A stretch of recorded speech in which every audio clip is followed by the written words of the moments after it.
Good morning. Welcome in for another Friday Safety Focus of the Week, October 21st. This week's code of conduct is to maintain respectful behavior whenever one is working, driving a company vehicle, or wearing a company logo. You are always representing this company. Anything to add, Mr. Dow?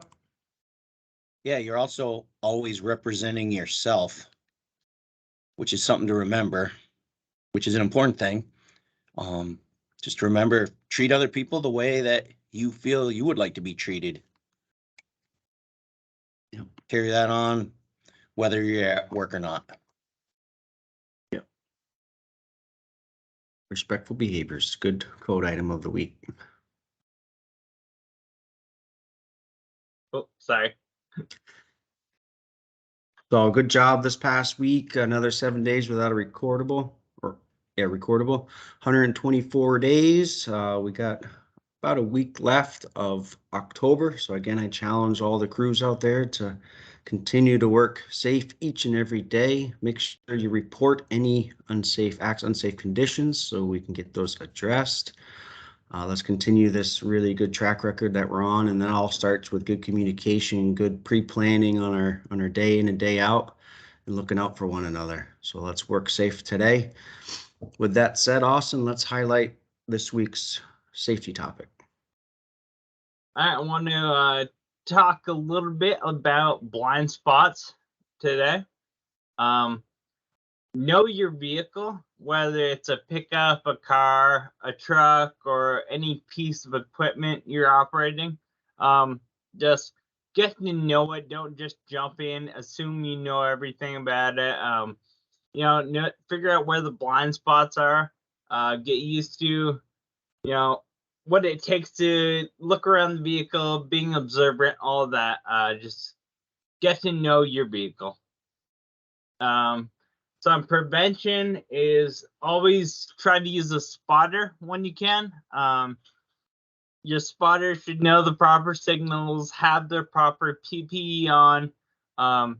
They're just added benefit of looking out for any hazards that might come up that you won't see. Avoid distractions. Don't be on the phone. Don't be trying to eat lunch or something while you're, trying to back up the vehicle. Use your mirrors and check them twice, because you might look once, look at the other one, come back, and someone could be right there and they snuck in without you seeing them. So always check those twice. When you can, walk around the vehicle before moving. Walk around, check all your blind spots, observe any hazards, look up, make sure there's no wires overhead, check for anything you could run into, back into, that's just hiding from you. If you're running equipment, know the swing radius of the equipment, and for everyone working around equipment, don't approach a vehicle in its blind spot. It's not just up the operator to look around and be able to see things. Don't sneak up and be in that blind spot. Try to approach from the front where the operator can see you and know that you're there. And some safe work practices, again, hazard recognition. Walk around your vehicle, look, see things that might be in the way, that might be a hazard to you running into you. Make sure you have eye contact with spotters or people that are in the working area. Make sure you have good communication that goes, again, with eye contact. Make sure your spotter and you are able to communicate and know that you're talking to each other. Again, we can use barriers and things like that to keep us from, backing into excavations or, equipment and things around the job site. Again, use spotters and have backup alarms on the equipment that work and that let people know around the job site that, hey, someone's backing up, someone's moving, and make sure that everyone wears their proper PPE, the high vis, and anything else that's required. Just be safe out there. Be aware of things when you're backing up. And that's all I really have today. Yeah, thanks, Austin. I believe that the blind spot potential for injury for a worker is probably the greatest risk of for anybody on a job site. So it's something to be concerned about and watch for. The other thing I like to see is hopefully equipment vehicles, whether they're equipment or trucks or whatever, kind of follow a regular pattern too, so that people on the ground aren't surprised when a truck comes in from the different direction, that they're all doing their business and doing it consistently too. I think that's important. Yeah. Okay, I'm going to take over here. One thing that's happened to a lot of us is when we get into that pattern and something else gets into our pattern and we're not paying attention, especially when we're plowing. Just be aware to keep a check on your pattern. Yep. Yeah, don't let complacency set in. I know we've all had that happen, especially snow plowing in a parking lot or something. People sneak in. Oh yeah.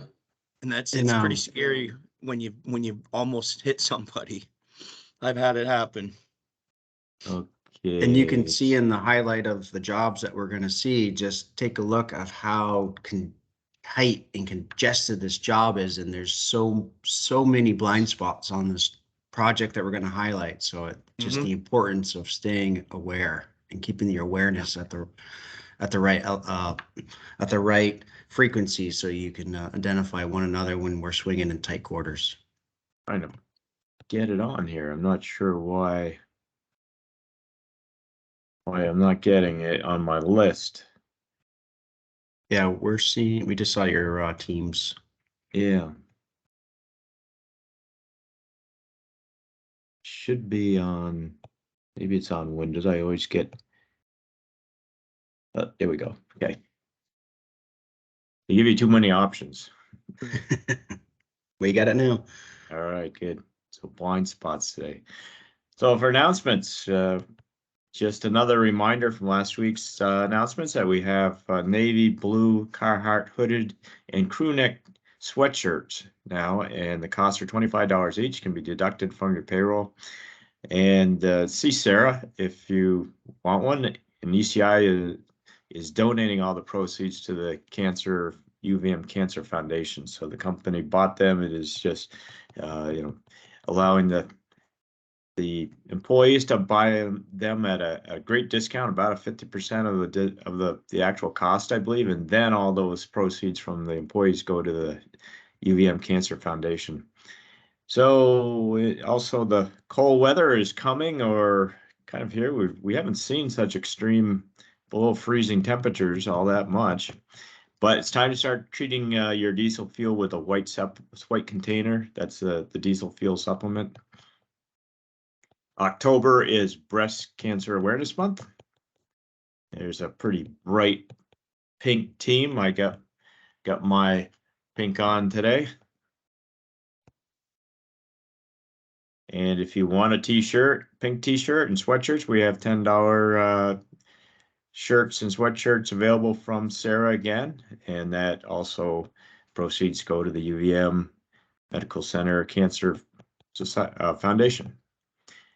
Just another reminder that we now have a ECI employee personal loan program.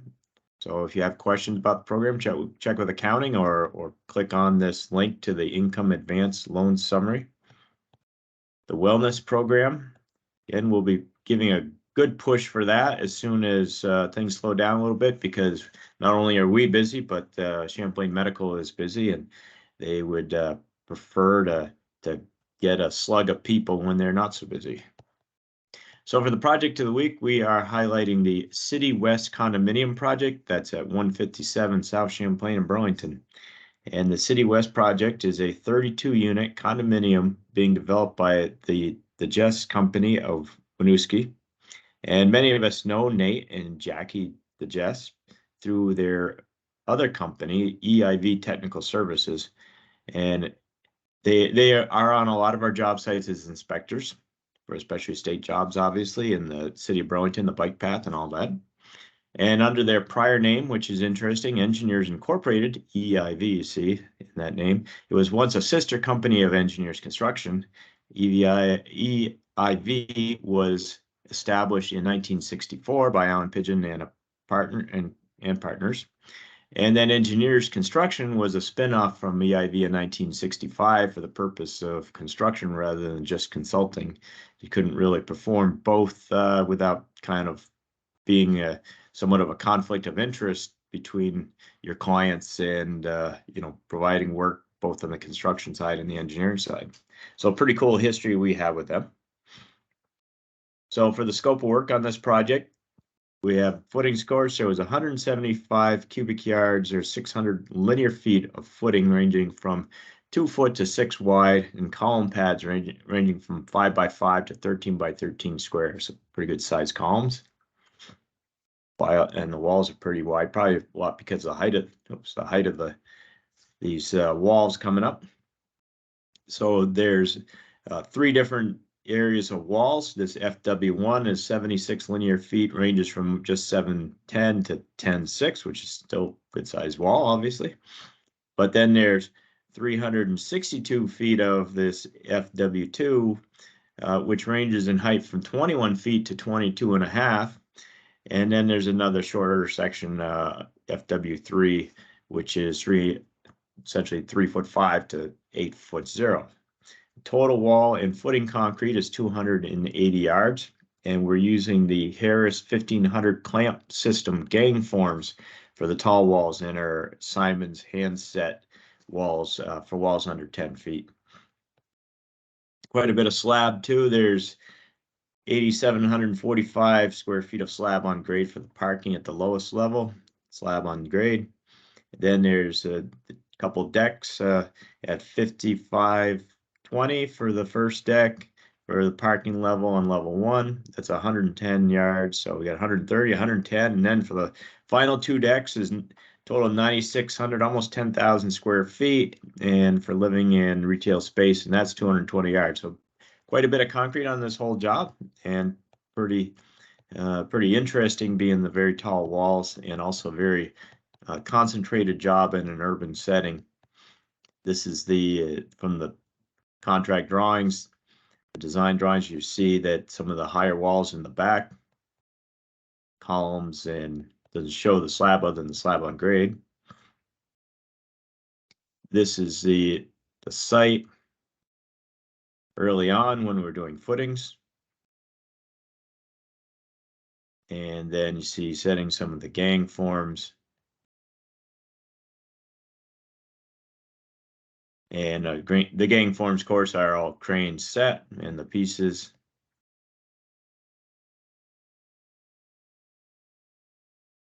Another view lifting up one of the gang forms, swinging it around.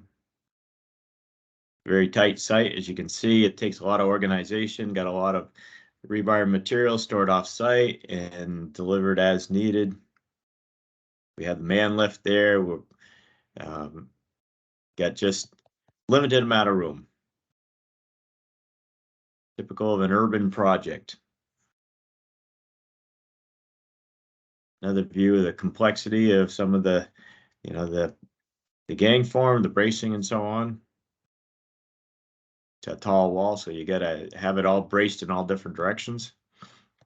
There's some of the completed wall openings for windows or whatever openings there are for ventilation. I would assume is probably, I think that's the first level parking deck, so there was probably a lot of ventilation for auto exhaust.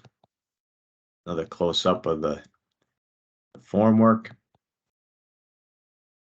Takes a little bit of thinking and engineering to get all this together to fit our walls. Here we're starting to close out the building, at least on one end.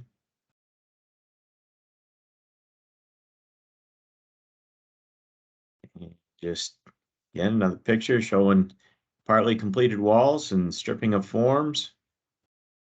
And here's a different view from the drawings that shows what it'll kind of look like in the end.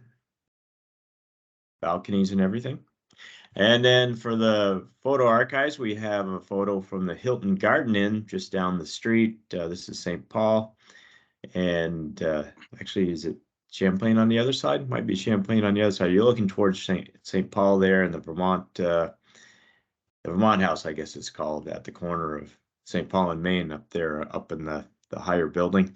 So this again was August 2013, and it's obviously also a taller wall, urban project with small footprint, all completely within the project, or within the building limits, more or less. So that's what we have here. I'll turn it back over to Matt. Everyone have a safe day out there, and be cautious on your blind spots. Yeah, thanks, Ken. I've already seen a couple messages come through. If you watched this morning's meeting in a group setting, please send me attendance so we can capture it.